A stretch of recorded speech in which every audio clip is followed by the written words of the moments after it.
Magandang umaga, ngayon pa araw ng Biyernes, August 2, 2024. Update po muli tayo sa lagay ng panahon.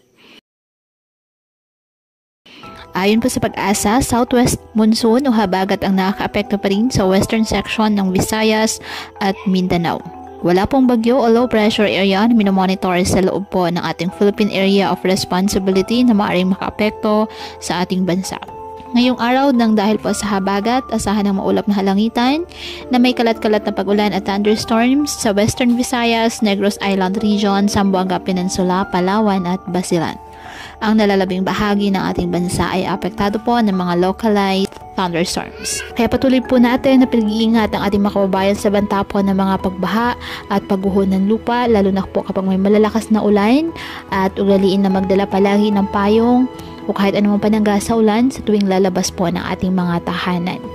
At yan po muna ang update sa lagay ng panahon ngayong araw. Muli patuloy po tayo na mag-ingat at palaging tandaan, God loves you. Stay safe and God bless.